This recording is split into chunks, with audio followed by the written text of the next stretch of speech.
Got a halo, halo. You do. You're like Angelic. yeah. There's actually near where we're staying here on Koh Samui. There's one of the temples, and there's a few different massive Buddha statues. Yeah, and one of them, it's I think he's the abundant Buddha. He's a bit. He's not like you, Nick. He's a bit fat, but anyway, he's about abundance, of everything. But anyway, yeah, he has like the statue, the head, and then there's this massive circle, like around like that, and that's what it's reminding me of at the minute. Nice. I got this from Bali. I bought it back from Bali. I love how it cascades in on itself. Like here, it just falls in, and then it falls in again, and It's kind of fractal, isn't it? it is Because it could fractal. just keep falling in forever. It does. Yeah, I was watching this video the other day talking about like whether we're looking at expansiveness, so how big the universe is. It's like too much to comprehend because seems to go on forever, which it might. It could be infinite. We don't know. And then if we get down to the smallest parts and start to look at molecules and atoms and subatomic particles, it's like that's infinite as well because now they're finding that the subatomic particles, atoms, are like 99% nothing. And so it's like whichever way you look, with the expansive or as the smallest degree, it's infinite. The way that I we look. spoke to you about that 8 Master Lessons of Nature book that I Yep. read. Hmm. It was amazing. Yeah, he's spoken though about if we were to shrink, if we were to take all the space out of us, between all the space between the atoms and molecules and everything, we would be invisible. And if you did that to every human on Earth and joined them together, it would be the size of a sugar cube. So the the mass of humanity is the size of a sugar cube.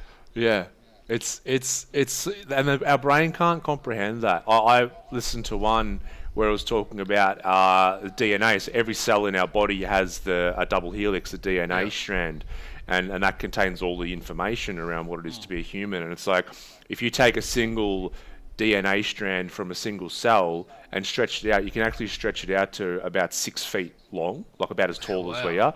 So they're like, if you took every DNA strand from your body, so in each cell, and stretched it out end to end, it would go to like the sun and back, like 50 times or something ridiculous. Mind fuck. I love that shit. Our listeners probably go, Nick and Ryan, I must love to party on the weekends. No, but it's true. It's like one strand of DNA contains the information of like 1,000 book library, and Yeah. it's funny how like science has worked out. This is this is how much we know about DNA, and then they're saying the rest of it. They call it junk DNA, right? We've got this part. It's like the majority. It's like 90%. They're like, oh, that's just junk DNA because we don't understand it. It's like, do you think evolution would have created this incredible DNA strand and just a whole bunch of it was meaningless and junk? It's just because we Yeah. don't understand how it all works yet. Well, I was talking to a client the other day about the unknown and how the unknown is such an amazing source of stimulus because it just triggers anxiety in people, and we have to try and make sense of it, and we have to try and fill that void. Until we learn how to, by nature, we don't do well with nothingness, and we're constantly trying to jam things into it, and our imagination will manifest and conjure and create all this stuff and just stick it in there, and it's like, well, it's unnecessary. You don't have to. Yeah, 100%. I brought up a photo I took. I was in an English style pub thing here like a couple of weeks ago, just having a beer and a bite to eat, and there was a Shakespeare quote on the wall, and it was, "A fool thinks himself to be wise, but a wise man knows himself to be a fool." Which is that space of just understanding that we know Yeah, bugger well, all I around what's don't going know. on. I do that. Oh, I think I've done it with you before. It's you ask people where are we, Hmm. and they just keep going and going and going and going because they're afraid of saying I don't know. And that leads back to that perfectionism, which probably leads into what we're going to talk about today a bit. The Brené Brown, stop being perfect, and yeah, and those three toxic beliefs that I talk about. The antithesis for those is that we are all ignorant, we are all incompetent, and we are all mediocre to a degree. Dot dot dot, and that's okay because we are. We have to be. If you can't be at peace with how you don't know anything and everything, then you're just going to keep clutching and stretching. Yeah, because I don't, like it's being human, isn't it? It's like our human, this is what I think about a lot too, it's like the human brain, how much is it capable of actually understanding? And it's probably not capable of it's like, we understand now that we can, and we have for a long time, that we can only see a very small sliver of the light spectrum. And there's other animals and everything that can see, infrared light and I'd love to put on some sunglasses. Yeah, and you can just see energy. Yeah. Go do some ayahuasca or something. Who says I'm not? But then I wonder, like, is there a cap to what our brain can actually understand and comprehend? Because there's this stuff that we're now, and there's not going to, and the brain will keep evolving, I'm sure, to understand the universe more and more. But right now, like, we can't beat ourselves up for having a human mind because it has certain functions that it performs, and one of them is not being perfect. It needs limitations, I think. Otherwise, it falls into infiniteness. But you're also talking about how much can the mind comprehend, and I think you've got to separate it into IQ and EQ. So we're all born with a certain level of IQ. We can't improve our IQ, but through neuroplasticity, we can increase our EQ, our emotional intelligence. Yep. We can learn to be more self-aware. We can learn more how to self-manage and self-regulate our emotions, and we can learn how we're impacting on those around us, the ripple effect that we have. Are we toxic and spreading hurt because we're hurting, or are we happy and we're spreading happiness? And that's why we've spoken about so many times, like, people just want to be happy, and it's like, there's no correlation, and they've actually done studies on this. There's no correlation between your IQ score and how happy you're going to be. None at all. But EQ, yes. Yeah, you develop your EQ. And that's all we're trying to help people to develop in here. And you talk to people, you tell someone you've got EQ, they're like, what? Emotional intelligence? Oh, yes, you've got emotions. And you can develop them. You can, that circle of feelings that I showed you earlier. So many people can't communicate and express what they're feeling because they don't know the term for their feeling. So a lot of the time, I've spoken about before, a client mistook peace for bored because she didn't know what she was feeling. And this is why it's important. Like, I was just editing out, I was going through the episode we did with Maddie Runnels from Mindful Oz last night, just editing out some clips. And he said in that episode, we're getting kids as young as 3 and 4 and just teaching them starting off with just the 5 basic human emotions.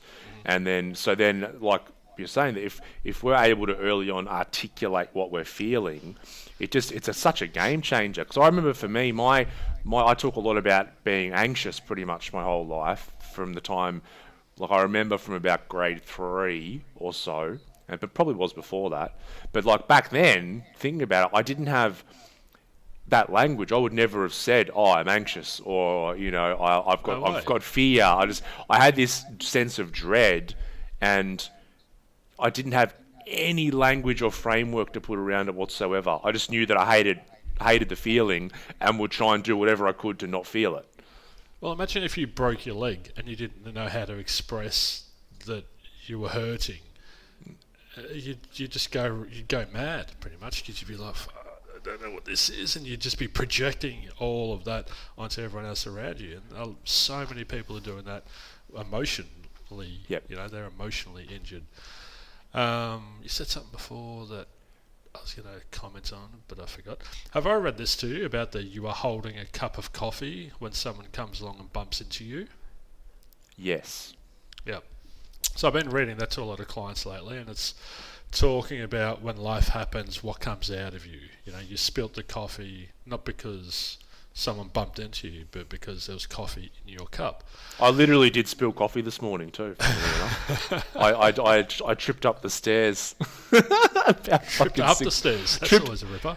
Yeah, because I'm like, I get up and I'm like still in a bit of a haze, and I go down and get our, coffees and that from 7-Eleven, and I try and run back up the stairs to try and get the blood moving and get myself waking up, and I stubbed my toe and smashed both my coffee and Mel's matcha. Did you know what you were feeling at the time? Or you were Anger. Anger. I was pissed. Yeah. Why was there anger in your cup? Why did anger come out? Because I didn't accept straight away that I just had to drive fucking back down to 7-Eleven and I had to get another coffee and another matcha, and it was all over the steps. So was that anger a form of disappointment in yourself? Yes. Or Yeah. it was an inconvenience? It was an inconvenience. It was going to take me a whole 10 minutes, Nick. 10 minutes. Yeah. So the anger moved through me in about, I would say, 3 minutes, because I recognised that I was pissed, and I let myself be pissed. Isn't it interesting? So I we'll just compare us. If I had have run up the stairs and done that, I would have laughed and gone into laughter because it would have been funny. Yeah, it wasn't funny to me. But isn't it interesting? Like, so all of these people are trying to adult and be in adult relationships and adult businesses and drive adult cars and everything, but they're operating a lot of the time not in control of their emotional state. Yeah. So, and mine is because I knew I was time restricted as well, and that was probably the biggest contributing factor, which isn't, once again, it's irrational, but it was a contributor because I'm already I'm pushing it for time with everything, and then I stubbed the toe, so there was a bit of physical pain involved as well. It was just these things. So I was angry, and I'm like, all right, don't push it down. Like, if you're angry, be angry. So I let myself be angry for a couple of minutes, and then then it was funny. So you were stressed, you were under pressure because of the time constraints. I was under my own, but I put those pressures on myself. But you're still under it. You're still under it. Yeah. So in that, it reduced your capacity to laugh and just be free. 100%. It's interesting, isn't it? Like, it's a tiny, tiny little example, and I have my moments of anger. I'm not comparing me to you or anything, but it's just a funny little instance of how quickly we can disappear. 100%. Yeah. And also for me, one thing that I've been working on for like the last probably 2 years is I have a lot of repressed and suppressed anger and rage in my system, right? Because it got shut down at a very young age for me, and I literally, we're talking about like emotional intelligence for a long period of my life. For most of my life, I didn't know how to express anger, so I didn't know how to be angry, basically. Right? Because as soon as anger would come up, I would start freaking out. Because anger's especially in men, like there's a lot of power in anger.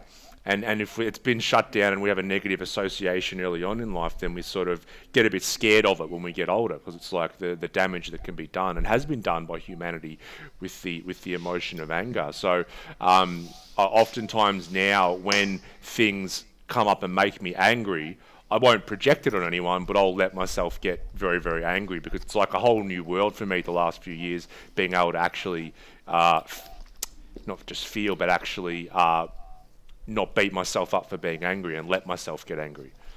My clients listening, when you said, and it makes me angry, I can hear all my clients go, it didn't make you angry, Ryan. Your reaction to the stimulus was to create anger within yourself. And I can hear you going, fucking Nick and his semantics. I know, semantics. Bloody words. So anyway. With that repressed emotion, okay, so you bottled them all up. Mm-hmm. Do you think that, like, because when you say there's a lot of power, it makes me think about there's a lot of, I think it's yin energy, that's heat. There's a lot of... yang. Yang is heat, sorry, yeah. Yep. So yang is heat, there's a lot of hotness about anger. It's a and I don't think it's a male or female thing, it's just a... Do you think, and I think we should talk to Deb about this,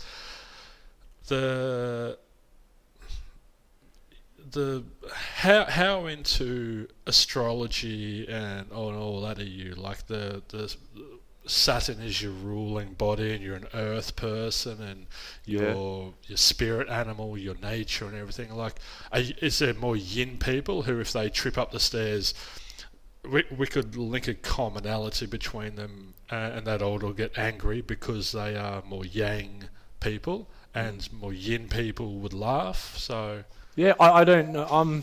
I'm neither here nor there with like the astrology stuff. I'm open to it, but I'm not someone who dives right into it. Melissa's, right into that.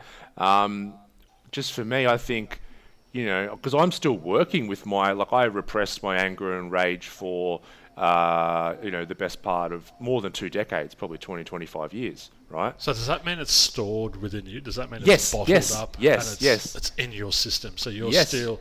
Does it have to come out as anger, or can it come out in a different way? I've just made a conscious decision. I'm not going to project it, but I'm not going to block it anymore.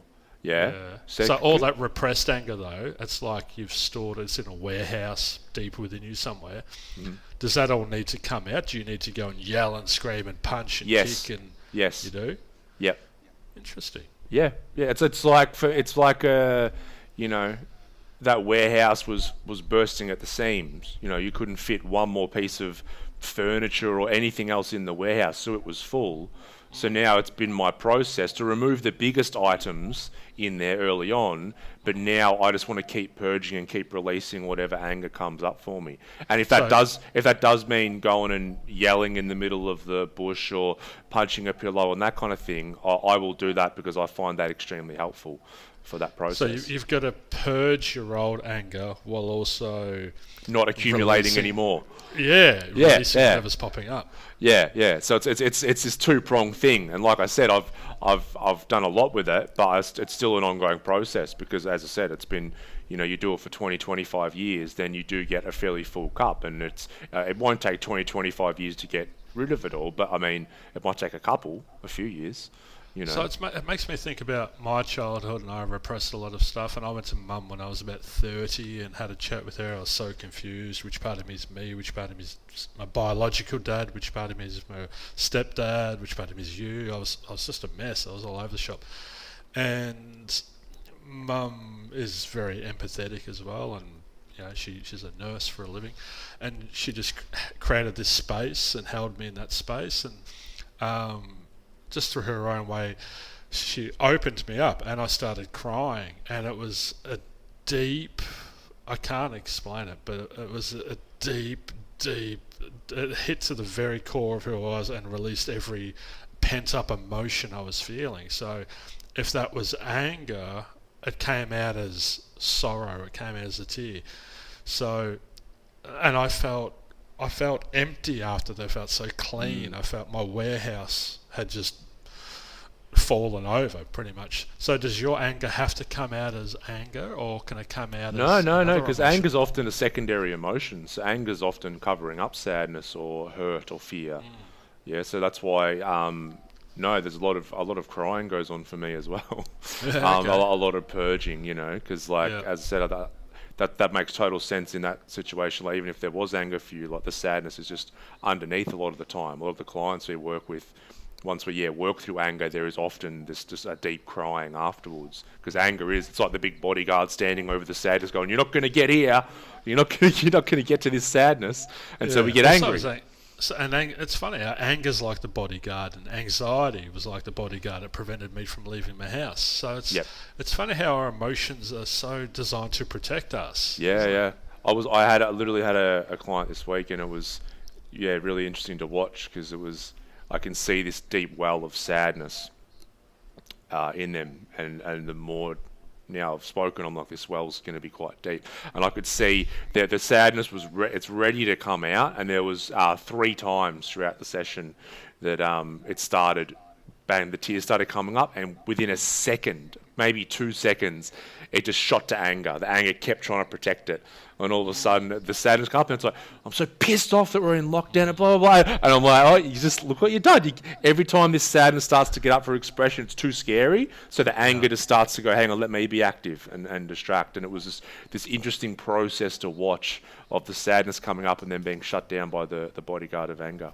And I think the scary bit about being emotional is being vulnerable. We talk about it all the time, metanoia, breaking down, and people are so afraid to break down because they've identified with their emotions. I am angry, I am anxious, I am this, and if I if I remove the bodyguard, tap into the sadness, express the sadness, and release it all, then who am I? And so I think people hold on to these feelings because they identify with them so deeply. It's this, I can't break down. It's a bad thing to break down. Yeah, yeah, and that's why, for me, not consciously but subconsciously, it's just this massive capital letters with exclamation marks, anger is wrong or anger is bad. Like, don't be angry. So that's why as soon as anger would come up, it would just get shoved down there very, very quickly and very, very unconsciously. And then, the work, once I started, I woke up and stopped using drugs and started to unpack this stuff, I just found this, there was so much sadness in me and all that other stuff, but then I'd all of a sudden found this warehouse full of anger. I'm like, hang on, I didn't see this before, and it's really full. And so it's been an interesting process. It's like you're just creating a different relationship with anger, because we need anger, right? Yeah. Now, it's too overreactive in a lot of people, and it was in me this morning because I stubbed my toe and there was a time restriction and blah, blah, blah, all the stupid reasons why. But we have these emotions for a reason. So anger's there to let people know this is where my boundaries are. It's like if we were... Well, maybe not us, we're close, but like, say, if I say to a client, like, what if we started our first session and I came and sat on your knee and started doing the session from there, like this close to your face, right? You tell me to fuck off, like, get off my lap, Well, it depends how woke you are, because I reckon there would be some people out there that would be so unaffected. They wouldn't have anything that would trigger that anger. They would be perfectly at peace and comfortable within themselves. Okay. So if you came and sat on their lap. All right. Let me use a different example. Right. Do you get where I'm coming from? I do. But now let's go. Let's say this woke person who's expelled all this anger, and even you could sit on their lap and it'd be funny, and there wouldn't be that emotion. What if Let's say I'm that woke person. I'm not that woke, okay? But let's say I am. And let's say tonight someone breaks in the house at midnight and wants to attack my family, Tommy and Mel. Yeah, and I don't have the emotion of anger to tap into. Yeah. What's the question? well, like, imagine that woke person, and they're like, you're saying there's no anger in the system anymore. They would need anger in that situation. You can't peacefully defend your family from an attacker with a knife or something. This is such a great discussion because it comes up over and over and over again. In my work, we talk about necessary and unnecessary suffering. So, yes, you're going to get angry. You're human. You're going to get anxious. You're going to feel guilty. You're going to get sad or stuck. But the unnecessary suffering comes when you remain in it and you compound it and stay in that negative cycle. But then we talk about where are your boundaries? So Tibet, peaceful Buddhist country, love, and then the Chinese come and invaded. What were the Tibetans to do? Were they to compromise their own values and beliefs and fight back? Or were they to sit back and be passive and be run over? Or were they to run away? And I don't have the answer. And a client yesterday, it keeps popping up all the time. It's going to keep coming up until I find the answer. Yeah. And this client brought it in and about COVID. He goes, mate, I can't sit back and accept this. I can't deal with this. I can't just live this. It's so unauthentic. It's bullshit. And I said, yeah, but you are so angry and your anger's not helping you. So we're like, where's that middle ground of acceptance and being at peace and also then stepping up and fighting for your values? Now, he was doing it past a healthy point, but in your case, someone comes in, I don't know, it's going to be a really interesting. I'd love to put different people in that position and see how they all either react or respond. Like, imagine Ram Dass in his house and someone breaks in and they're going to attack his family. What would Ram Dass have done? I imagine he would get angry and defend his family. Yeah. But you can still get angry and accept that, because that's the reality. Yeah. Someone shouldn't be breaking into my house. Like, nah, like, it's happening. Like, get angry and protect your family. So what would the Buddha have done? Yeah, this is where, and things, because there's obviously the images in Buddhism of Mara, and Mara shooting arrows at the Buddha, and he just remains still under the Bodhi tree, and all that kind of stuff. But these become metaphors now. They're not actual what real. So this is why, and I love Buddhism and all that, but even the Buddha now has become a metaphor. Because I don't know what the real Buddha would have done, right? And he's now being because I'm in Thailand now, and they like worship Buddha as a god, and I'm like, this was just a dude, and he said he wasn't a god, but it's just a dude. But then we have all these metaphors where you would say he would sit peacefully and happily, get attacked himself or have his family murdered and would still sit in stillness. But I don't believe the actual person would have done that at all. Yeah, and I think it comes back to balance. Do you become woke past a healthy point? Is past a logical or rational point? I don't know. We're gonna have to get Catherine Ingram on the podcast because I have so many questions for her. I need to seek that truth and find that answer.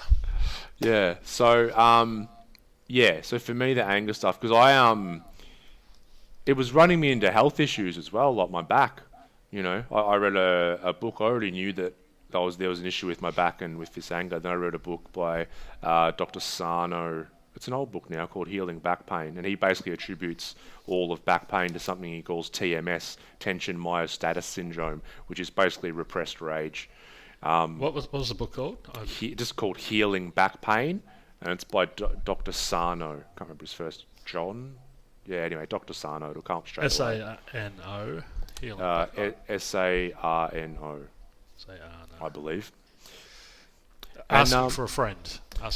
Yeah, no, it's really, really interesting, and I know that as I've been purging, my anger and rage, my back's gotten better, and I've done all the physical therapies you can think of, and all that kind of jazz with little to no benefit. But the emotional stuff, and that's not to say there is physical, shit that happens to us. Like with your knee, your knee's banged up, right? I'm not going to sit here and say what emotions that's keeping your knee, but there's times that the machine gets hurt, but my back pain just just progressed over the years, Yeah, well, it's the chi, it's the energy, it's the life force, it's the flow, it's blockages, it's all of that. Yeah. So I'm like, so for me, back to the original event. So for me, I'm just I encourage anger within myself, which is kind of a weird thing, I don't want to intentionally get angry at stuff, but if there's a little, let's say you've got your stimulus and your response, and there's the gap. If I get the stimulus, and I can feel just some in that gap, I'm like, I've got an option to get angry or not here. I'll let myself get angry as a response. Because that anger is an emotional disturbance. Yeah, so imagine ideally our emotions are a calm lake. It's equanimity. Yeah, and anger, guilt, anxiety, depression, they're emotional disturbances, and they're created by an attachment to a desired outcome. I'm not getting what I want. What I wanted was to get up these stairs without falling over. I did want that. Want that. Yeah, and it's understandable. And so imagine how many tiny little attachments we create that then prevent us from being able to step into that space and observe the situation objectively. It's going to trigger. So someone breaking into your house with a knife, you're attached to a desired outcome for your family to remain safe. Yes. So pretty understandable and reasonable. Yeah. But that is going to make you reactive. So you won't have the capacity to sit and observe and watch this man come in. Your only course of action is to get angry and use violence to try and prevent him from being violent towards people you love. Mm-hmm. So in the military, we had to train ourselves out of that reactiveness. We had to sit there and observe, because if you're in wartime and you turn a corner and you see someone and you pull the trigger, chances are it's going to be a friendly. Mm-hmm. So you have to learn how to be observant and then make a decision in that space between stimulus and responding. Because if we keep continuing to mindlessly react all the time, then we're not in the driver's seat. We're not actually choosing how we think and feel and behave. True. But I was aware that I was reacting. Yeah, So because then you've done the work. That you're not the thought. You're the awareness and observation of the thought. So you're observing yourself in anger because yeah, you've done the work and you're that woke. But it's in, choo- in choosing that anger, well, you didn't really choose it. You just allowed yourself to be angry because you couldn't let go of the attachment.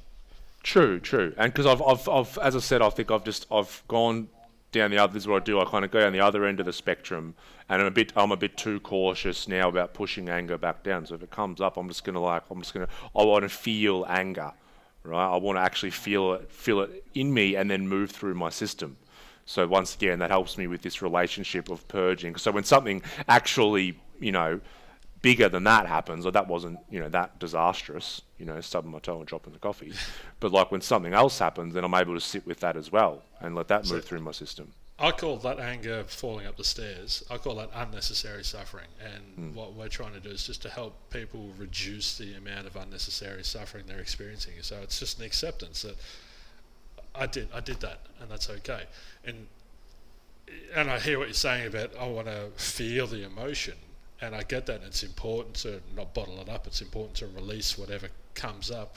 When your cup is rattled, whatever's in the cup needs to come out. But we're just trying to change what's in people's cup.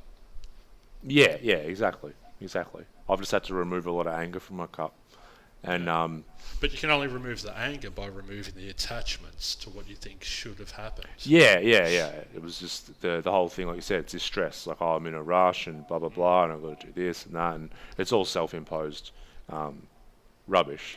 But it's like, it's hard to describe. It's like an inner feeling, but it's like for me, with anger, it's like, for my life, imagine like the lid was starting to come off some sort of pressurized can kind of thing, and as soon as it would start to come off, it would just get shut down, and it was that kind of feeling just for years and years and years. So now just whenever, and it mightn't be a big thing like it was this morning, it was a small thing, when the lid comes off, I just like to encourage that anger, that lid to come fully off. That just helps me. It's a two-step approach. It's A, validate what you're feeling. So I'm feeling angry. Don't suppress it. Let the fucking stuff out. All right? Validate and acknowledge and accept whatever you're feeling. Yeah, it's okay. You've got emotions. Feel them. But then look at, am I choosing to feel that? And if the answer is no more than yes, then we've got to look at how do we... It's cause and effect. The effect is anger. The effect is that pressure building up. Okay, yeah, we need to release it, but we can also not create so much pressure to begin with. Yeah. Well, what are we choosing? Yeah, I like that. Yeah. Well, that's me walking up the stairs anyway. Yeah. Well, I hope your toe's okay. I'm going into compassion for you that you were hurt and injured. It's going to bruise. And physically. I'm not hurting emotionally anymore, just the toe. Were at the time. Just the toe now. That's all right. It's a sore toe. Okay, so I think once again we were talking about what are we going to talk about today, and this has come up really organically, listeners. But we did play around with the idea of numbing, and I think we're talking about emotions and anger. Does it feel good to be angry? Well, yeah. We're about to go down another rabbit hole here. I know. Let's do it. Yeah, let's do it. Because yes and no. It feels good to release the anger, but it doesn't feel good to have the anger. Because anger's very powerful, right? Yes. And it's there's nothing wrong with feeling powerful when you're in your power in a positive way, right? Yeah. So it's like and this is what men do especially. It's like we shut down this anger because we're worried about being destructive. Yeah, because the truth is, like, and this is going to sound pretty weird and morbid, but like, I'm a 6'2", 95 kilo dude. I can walk down the shops here in Thailand, and I could basically, and this is going to sound extreme, I could kill everybody in the local shops down here, right? Okay, that's how much power we have, right? So if we get scared of that power, now I'm not going to do that. I'm a nice dude. Like, I've never been in a fight in my life, right? But it's like I understand that there's this power inside me that I could harm, could cause so much destruction, right? And then it's like what Jung would say. It's like knowing, was it Jung who said this? No, Jordan Peterson. But anyway, about, knowing that being like a Nazi, one of the guards in a Nazi camp, that's in you. People say, I could never do that. It's like, no, you need to acknowledge that, yes, you could do that, but you're choosing not to. This comes back to the choosing thing again. So like we get very afraid of men get very afraid of the power that's in anger because we feel like we're going to choose to use it in a destructive way as opposed to a constructive way. That's why it's a yes or no for me. I used to be afraid of loving people because I love very deeply, and often people weren't prepared to be loved with the amount of love that I could give. So I would suppress my love for a while. Yep. Yeah, I had it makes so much sense. I had that with joy. Look at us, love and joy, just suppress it. Yeah, because what would happen when I was a kid, I was very like expressive, kind of, and I was always trying to get the attention, all that kind of stuff. So my dad would always stay, and I was always after my dad's approval. Stop showing off. Yeah, Ryan, stop showing off. Like it was really burnt in deeply. So I had this thing whenever that joy, because when we got real joy come up out of us, it's like we don't give a fuck what other people think. Like most apart from my dad, we just let it pour out of us, So for then as a kid to be told by the person who you look up to the most, like, stop showing off. So all of a sudden joy just got squashed. So then I got to be an adult and I was doing the same thing. and it would take drugs and alcohol for me to let that joy out without the worrying, because there's less inhibition, without that worry of, Yeah, the anxiety. So that your dad imposing his beliefs onto you created an anxiety, which created a barrier for you to stop your joy from coming out. Yeah, which is I think so important for people to know, because people just think of suppression as of the heavier emotions like guilt, shame, anger, fear, sadness, hurt, but we can do it with love and joy, for example. Our dads might have hung out at some stage, because my dad, what got burnt into my brain was stop being so sensitive. Yeah. And that was his thing. It was stop being so sensitive. I've done the work on it and I've stepped out of it and I can stand it now. And he was confused. He didn't understand. He didn't have the vocabulary to meet me on that level or whatever. And so he was trying to make his life easier by trying to suppress me. And I have no anger or bitterness or resentment towards him. He was a lovely man. And he did the best he could. But it was interesting for me, and I didn't, and as an empath, I'm this little kid running around going, I feel this, and I feel this, and I can pick this up. I had an imaginary friend, for God's sake, and I'm like, oh, we're doing this, and it's awesome. He would have been looking at me like, what the actual fuck? Like, he's from the country, a footy player, he doesn't go down that deep. Not that he showed anyone, and so it was just stop being so sensitive. So that really conditioned me and forged me into this, oh God, I can't be sensitive, it's a bad thing. And that created so much anxiety within me and so much... Oh, because you're so out of alignment then, internally. Completely. And as for you. Yeah, just completely out of alignment. So we stop being our genuine and authentic selves. And that's what takes us off our path, and we're not in alignment, we're not online. And so we get lost and confused, and then where am I? And okay, that's where I need coping mechanisms. I need drugs, I need alcohol, I need all these things to numb what I'm feeling out here, because it's not where I need to be. Yeah, it's this real out of alignment thing. I had another one as well. Don't know if I've spoken about this one before, but when we had Tommy, and I would just, whenever he would have a tantrum, because I know consciously, like me and Mel both practice, attachment parenting. I'm so proud of the way that we've raised him up until this point. And but what would happen every time we throw a tantrum, I'd get this voice, and I never said it. I never externally. I'll just get this voice in the back of my head going, "Stop being a fucking sook," right? And I never said that to Tommy, but this is what the voice in my head would say. And then I'm like, what the fuck is that? And then I'm like, oh yeah, that's what Dad used to say to me when I was crying when I was younger, right? Yeah. So it's not even our voice, yeah. It's just this stuff we picked up. I had the same thing with puppy when I had a dog. When I grew up and was an adult and was able to get my own dog. And I remember getting this puppy, and because it was peeing and shitting everywhere, and I was so emotionally immature and I didn't know what to do, I would feel this anger rise through me, this fury like you, and I was just like, fuck, and I'd grab this dog and I'd catch myself really holding this dog tightly, and I'd let it go in shock, and I'd be like, wait, the fuck, this isn't who I am. What's that? Yeah. And then I remember it was Dad didn't know how to handle me, so he'd like throw potatoes at me, at the dinner table, and he'd have these outbursts. He couldn't control me, and so in not being able to control me, he couldn't control himself. Yep. And that's the exact behaviour I was exhibiting with this poor little dog, and I was like, fuck, sorry, dog. Yeah, it's just these things that we pick up that aren't ours, and then you have to accept it. I love how that dog. I love how I chose, or I don't know how I did it, but I found a way for that dog to be a teacher for me, because it was reflecting my behaviour to me. It was a mirror. It was it would trigger me. And that it just showed me how much work I had to do on myself. What am I choosing? Yeah, seems to be the theme. This is the theme of the today's episode so far, is what am I choosing? And that's right. And that's why in most cases, and when that voice in my head will come up, as I said, I never said it. But if I'm unconscious and I'm not aware that I have these thought patterns and emotional patterns, and that everything is a mirror and just reflecting back where we're stuck, then all I do is I just say it.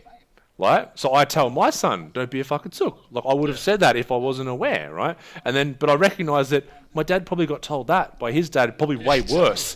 Probably worse. Probably got hit as well, And my dad never hit me, right? Yeah. And so it's like that, what am I choosing, yeah? So, but at least, because if we're not aware, we don't have a choice, yeah? Well, my client this morning, I chatted to him, and I'm working with him and his partner separately, and she's spoken to me about some of the times that he's been verbally, not aggressive, but makes it personal, like just tries to put her down. And we had a chat about that this morning. I said, mate, I've known you for 2 years. This isn't genuine and authentic to who you are. Where's this coming from? And unpacked it, and it's past relationships and the conditioning from those past relationships. He's trying to protect himself in this one. But I said to him, and in Buddhism, the Eightfold Path, right speech, right intention, right awareness. We need to. If we're not present, we can't listen to the words that we're using, or we can't choose the actions and behaviour that we're employing. Mm-hmm. So it all comes back to those 3 irrational beliefs. I must be loved. I must get what I want. I wasn't getting what I wanted with that little puppy dog, yeah? And so it was such an irrational behaviour. You should not pee inside. This is like a 12-week-old puppy dog. It's not on the puppy. It's not. It's just, it's nature. This is totally on me, wholly on me. It's like going up to a tree and just saying, can you just stop growing branches and leaves, for fuck's sake? Yeah. Well, your branches are so dumb. Can you grow a car or something? For God's sake. Hey, apple tree, you're dumb. Can you grow peaches instead? Yeah. That's exactly what it's like. And so I've done that with my partner. Her nature is very different to mine. She's a butterfly and I'm a turtle. And I caught myself a little bit early on wishing she was more like me. But I quickly stepped out of that and just started appreciating her nature, and started, which made me fall in love with her even more. I was able to just love her for how she was. And she's not perfect, but neither am I. But it was stepping out of it and stop making it about me and what do I want. It actually gave me the ability to observe, to be aware, to choose. It gave me that freedom. And that is a deeper love then, because all of a sudden it's like I'm not in love with an image in my mind of how I want my partner to be. I'm in love with her exactly as she is right now. It's so much deeper, because we just have this mental construct of what our partner or what our friend or whoever family member, how they should be behaving and all this kind of stuff.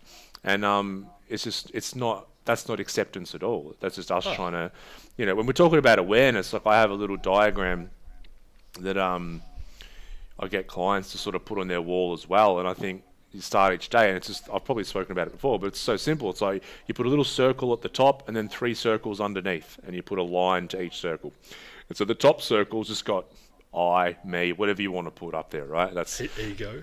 yeah. No. This is like this top circle. We could talk about the top circle for a long time, but it's let's just call it awareness for now, right? And then the 3 circles are OW, outside world, T, thoughts, E, emotions. So all that we're going to be aware of for that day and every other day of our bloody life are those 3 things. They're pretty broad categories, but all we're going to be aware of is we have the outside world, so information coming in through our senses. Me stubbing my toe this morning, that was information coming in through my senses. People, places, situations, right? We're very, very aware of that. And then we're all aware that we have a voice in our head that talks and shows us images. We're aware that we have thoughts, and we're aware that we feel. We've got emotions, right?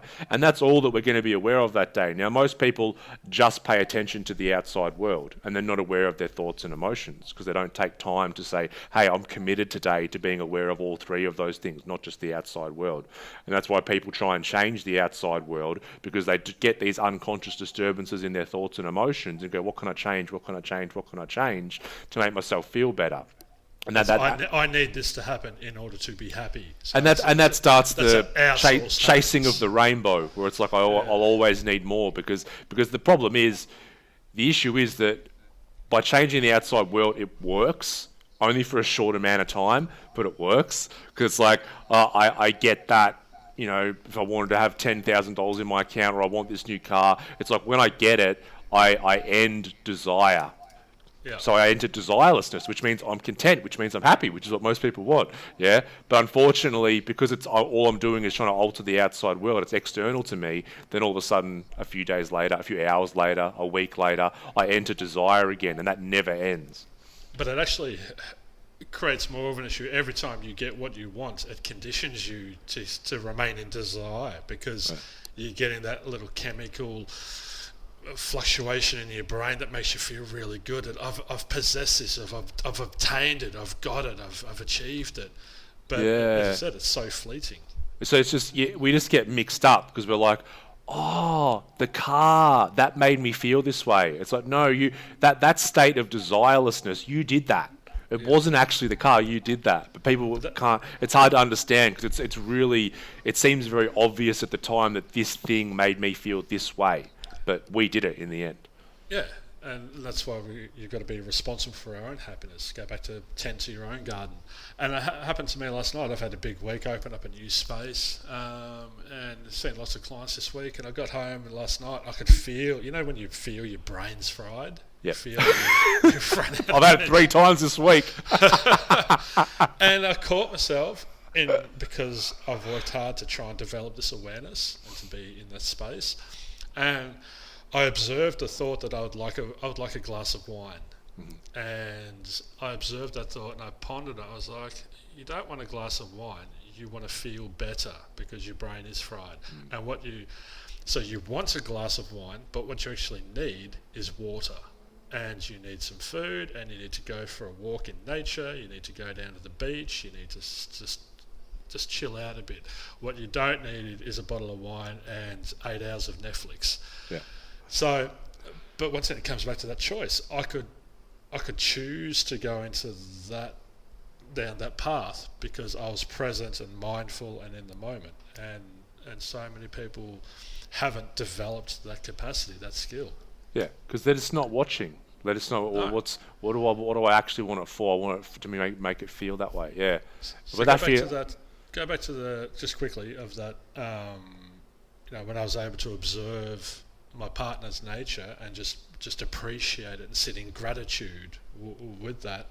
And what I was doing is I was making it about her. I wasn't making it about me. So there's no ego involved. And there's this beautiful quote by Thomas Merton.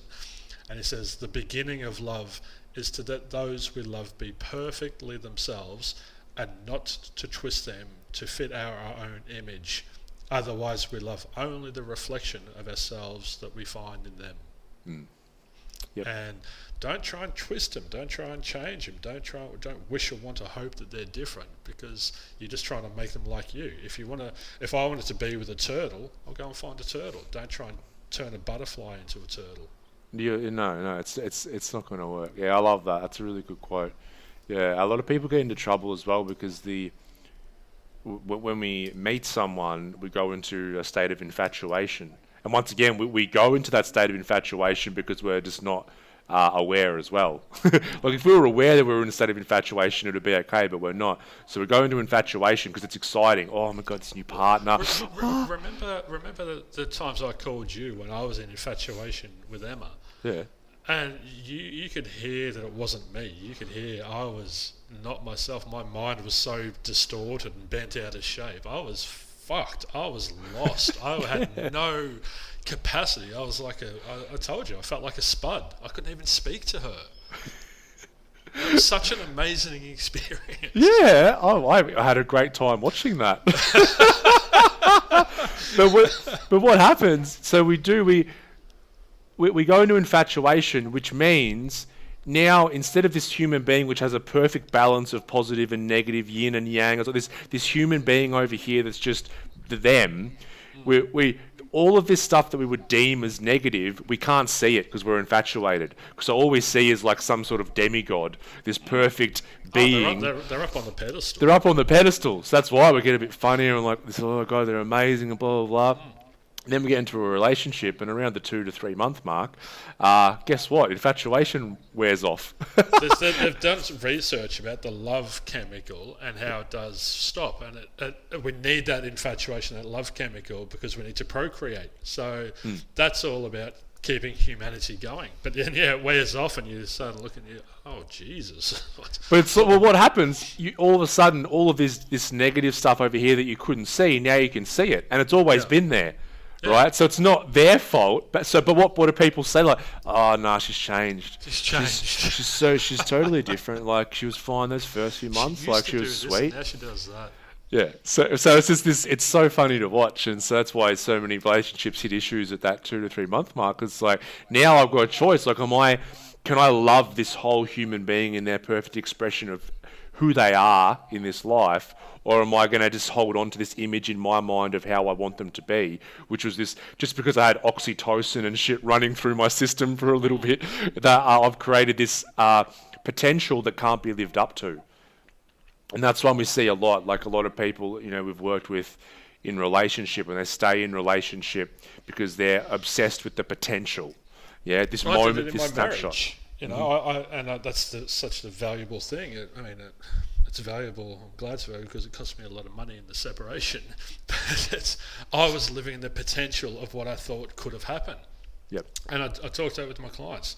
If we're not present and in deep and unconditional acceptance, we're going to be in the reality of what we think should happen, the reality of what we think could potentially happen, or what we would do if we had our choice. And all three of those realities and not real. They don't exist. When we go into acceptance, we live in the reality of what is, and then we can experience the disturbance. We can experience that, I don't feel good around this person. Okay, I probably shouldn't be with them then. We can actually, once again, it comes back to being present and in the moment. We can make decisions. We have choice again. Choice. Yeah. No, the should and shouldn't are swear words in my sessions. So like I'll swear like a sailor in sessions, and the client will say blah blah blah should, and like you just swore. Yeah, you just swore.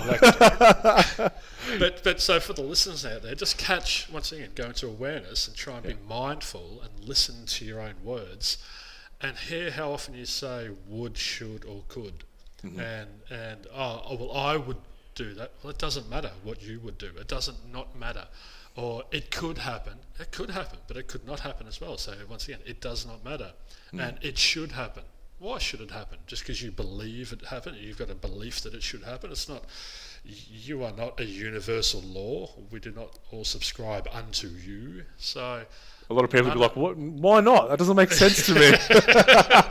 I thought I was the center of the universe. Yeah, I thought. So That's funny. when someone gets upset, it's not because of universal law. It's not because the law of gravity or physics or nature has been broken. It's just a personal law that has been compromised. It's a personal belief. I don't believe that we should be in lockdown.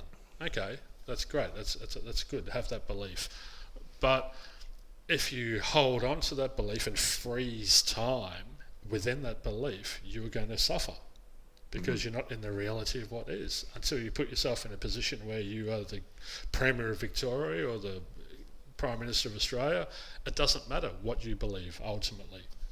Yeah, it's true. Yeah, and I think It's a hard truth. It's a hard truth again. it's a hard truth. Yeah, it's like it's okay.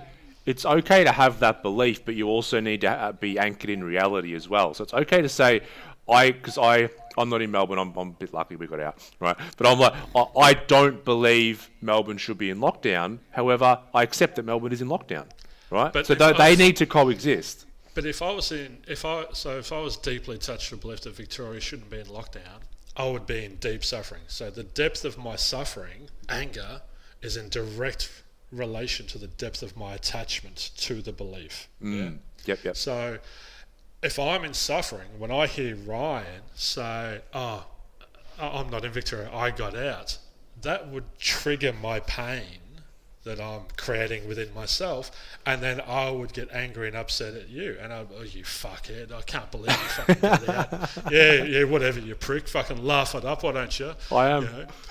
But I'm glad you are, but because I don't have that attachment to that belief, I am once again free. I have a choice, and I can choose to be happy for you, but I can't be happy for you until I am happy within myself. I can't give from an empty cup. I can't give away something I don't have. So if I don't have happiness within me, I can't be happy for my friend Ryan, who's in beautiful Thailand with his beautiful family, And so that devalues me as a person if I'm holding on to these irrational beliefs. Yes, yeah. So how attached am I to that belief? And that's a choice as well. Yeah. So you had fleeting anger this morning because your belief that I should get up these stairs was only tiny. So it was a tiny attachment which created a tiny disturbance. Yes. Yeah. But if you're deeply attached to thinking Victoria should not be in lockdown, your anger is going to match the depth of that attachment. Yeah. So, and I think, and our attachment will deepen when we don't accept the reality. You know what I mean? So it's like, here's reality. So Victoria, Melbourne's in lockdown, and here's my belief. So now, if I can't accept this, and then I'm super attached to that, then suffering will go through the roof. Yeah, well, the reality of what is in so much contrast to the reality of what you think should. They're going to clash, and they're not going to mix. They're not going to marry. They're not going to come together. So that's why we need to live in acceptance of what is. And from in there, then we can start working to change it if we don't think it's healthy or if we don't like it. But if you hold it at arm's length, think of something personal, like I want to lose weight. If you're in denial of the fact that you need to lose weight, or you hate how fat you are, I believe I should be skinny. Yeah. So all of a sudden you're stuck in that belief. That's going to create more disturbances, which is going to need more numbing. That pain's going to need more numbing. So if you actually embrace the fact and acceptance and go, all right, I am overweight. That's not ideal. That's not aligned with how I'd like to be at this point in my life. All right, I'm going to own that, and I'm going to start working towards changing that. Yeah, and then that's so true. You can only change things from within them, not from outside of them. No, yeah, and one thing we do as well is we then, these attachments that we have to these certain beliefs, then we try and find things to confirm them as well. So we try and people more have died because deeply of their embed. beliefs. People have That's how wars start. Totally. It's my and this comes back to, it's different. We don't like things that are different. So think of a couple. My beliefs are different to yours. We're going to argue. That's a micro. Go to macro. This country doesn't like that country's beliefs or religion or whatever. That's going to create an argument, which is war, basically. But what was I saying before? confirming the beliefs. So we're Yeah, trying yeah, to. people die. People have read that you can die of cancer from stubbing your toe. And they'll read that, and because they're so susceptible, they will take on that belief and they'll drop dead. They'll do Are an you saying, autopsy. so I'm going to die from cancer? Is that what you're saying? If you have the belief that you think you can. That's crazy. This comes back to, this is what our minds are capable of. My mind was that powerful that it could disable me and stop me from leaving a house. Yeah, that's how bent out of shape my mind was. That's how deeply irrational and deeply disturbed my mind was. That's my mental health was that out of shape. You know, dying of cancer from stubbing your toe, that's fucking next level. Yeah, like it's like the like flat earthers and that kind of thing, right? And I'd love to know, like, the people who started it probably did it as a joke, and then it just got so, it just, like, honestly, and now it got so much legs, because what happens, people like to be different as well. So it's like, oh, I'm going to have this different belief. They don't admit that to themselves, but people like that. And then all of a sudden, they'll start searching for things to confirm it. And so they enter what you call an echo chamber of confirmation bias. So you can jump on YouTube and search the reasons why the Earth's flat. And after an hour, you can get pretty convinced, because you're only hearing one side of the argument. So you're stuck with one-sided, videos that people have made, and then people that are commenting that agree with that belief. And all of a sudden, you can just get that belief cemented really firmly. When, for what point? Like, why get attached to that belief? Hear those words, though: cemented and firmly. So that is concrete. It is so rigid. It's immovable. There's no neuroplasticity in play there. It's not a growth mindset. That's a fixed mindset, and it's such a dangerous mind to develop or to maintain. So we need to work diligently to create that growth mindset, and we bring into our lives what we focus on. So, but that's why as well. Sorry to cut you off. That's why I watched a lot of the flat earther stuff, because I believe the Earth's round, right? I believe what science says, but it's good to It's good to, even if people are fucking retarded, it's good to look at these opposing views, Yeah, I want to learn. Explain to me. Help me to understand why you believe this. Yeah. But it's go back to a personal level. If you are disqualifying all the positives about your partner because you're hurt, and you're just focusing on the things they're not doing in alignment with what you think they should be doing, they're not going to be a bad person. You're going to turn them into a bad person. Because your perception is going to create your reality.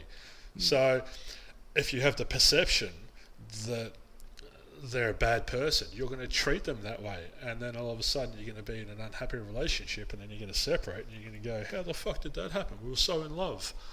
Yeah, because you it's like you flip. A lot of people do. So it's like, I'm infatuated, I just see this positive side over here. The infatuation chemicals and everything wears off. Now I see that. Now I have a choice, right? And I have a choice whether I start to accept this person or blah, blah, blah. And then we have all these other beliefs like, but once you're in a relationship, you should stay in it. You should never get divorced. All of these cultural or family stuff starts to come into play as well. So then people stay in a relationship and then say, now I'm only focusing on the bad. So I've completely flipped from only seeing the positive to only seeing the negative. And that's the state that you're talking about. Then we'll treat them poorly. We'll see them as a bad person. And like you said, it's all our perception. Because everything's happening in our head anyway. Yeah, but they don't have a choice. You said they've got a choice whether I accept this person or not. Most people don't have that choice because they're not present. They're swept away in their emotions. They're swept away down that river of thought. So they just find themselves end up in that space. And how often does your mind go from point A to point Z in the blink of an eye? No driver has been in charge of that train of thought that's left the station. Automatic. We find ourselves arrived there. So that's what we're trying to do as well. Just bring people back and put a driver in the train of thought and try and be in a position where you can make a decision that's healthiest for you.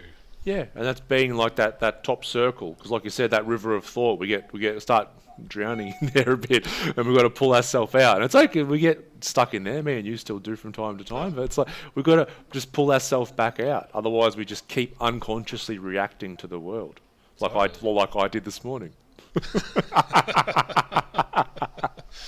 Oh, it's good to be alive, isn't it? It's good to be alive. It's fun. Like, it's fun being has to human. be Like, fun. we're so funny. Like, we're so weird creatures. Like, We have to. That's yeah. why when I talk to people that are doing a mental rep, the first step is having the awareness. Yeah, you gotta have the awareness that you're in a destructive thought, that you're being swept away in that river. But then you have to laugh at yourself, because it is so irrational, and we need to lighten things. We need to laugh. We need to go, oh, can you believe how silly I was being about that? Oh, gee whiz.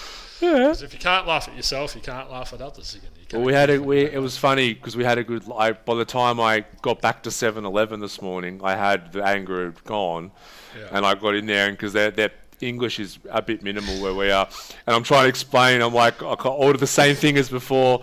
I'm like, I drop, very silly, drop, you know. And then when he handed them to me, he was like testing the bag and me, and, and then we both started laughing. It was a really funny moment, actually. Oh, I miss Thailand. I would have been there. What are we? September. I would be there next month without COVID, but that's okay. I'm accepting the reality of what is, and I'm not being disturbed by the fact that I won't be there. Good. Yeah, it's my choice. Before we jump off, tell people about the online meditations that you're doing. What? You may have heard those. Let's do 2 shameless self plugs at the end. Let's go. Sorry, people. You may have heard the 2 dings. Sometimes listeners go, every time your email goes off, I think I'm getting an email. But I just had 2 dings emails. off. I forgot. I had 2 emails come through from people wanting to join the online meditation and mindfulness membership. So yeah, we're in our new space. We've got the big room. So when the restrictions are lifted, people are going to come in person. But we've got so many clients around Australia and even internationally that we wanted to create an online version as well. So we're going to do 3 live meditations a week that people can log into via a private members page that the password will go out every month. But then those meditations will stay in that, so you can use them whenever you want to. And we're also going to have a few 5-minute meditations, so just how to calm down, how to go to sleep at night, how to just helping people just to get out of whatever state they're in. Just a couple of 5 minutes, go and sit under a tree, just step outside and do your thing. So we're going to have other practitioners come in here and run workshops. Siobhan, who we've had on the podcast, she's going to come and do breathwork meditation. We're going to do meditative exercise classes, juggling and slow walking, just to practice this being present, being still, being in the moments. It's amazing the slow walk, how much stimulus it creates internally. It's, oh God, I just want to sit down. Why can't I go fast? Why can't I? And all these thoughts arise, and you've got to work hard to observe them and let them go. Yeah. So it's really, so my work in one-on-one is doing the cognitive retraining, but the meditation and MedX classes is where we'd actually do the reconditioning as well. So yeah, super excited. How can people find that online? Just jump on Myndfit and go to the meditation tab and see the mental health gym page, and just put your email address in there, and you get a free trial week just to taste it before you jump into it, and then it's just $15 a week thereafter. So cheap as chips, mate. Well, get on it. It is, compared to other stuff. It's $15 a week, and we really just want to give people who are struggling access to it. So if we made it really expensive, that creates a barrier. If it's only in person, that creates a geographical barrier. So we're just trying to reduce the amount of barriers and give as many people access to it as possible. That's like 3 spilt coffees a week. It is. Or it's 2 packets of Band-Aids to fix your toe. So it's a bit cheaper in Thailand, but yeah, true. That's my shameless plug. So I can't wait for you guys to come back and come and visit us. And when we open up for those local to the Mornington Peninsula to come and visit us. But yeah, the space is ready to go there, mate, and it's looking fantastic. Just a plug for the Centre for Healing, our online courses. So the website's courses.centreforhealing.com.au. We've just been having a great response the last month or two, a lot of people now looking at studying online or learning a bit more about teletherapy and that kind of stuff. So we've got a lot of online resources there. Mel's root cause therapy practitioner training, which is getting great feedback. And then we've got courses, for families of drug addicts or alcoholics, mental health in general. We've got a trauma course coming out in the next week or two. So just lots of online resources for people through this time to help, and very interactive stuff as well. But what you and I are offering are just tools, and those tools are great, but they're useless if people don't pick them up and use them. So thinking I need to do something is great, but then you have to action it. So we can't help people until people help themselves, really, can they, by accessing these tools? Absolutely, and we must be aware. We must be aware, and we must choose. Choose. We can only choose when we are aware. Yeah, that's what. Yeah, that's what it keeps coming back to, isn't it? Yep. You can't do shit unless you're aware of stuff.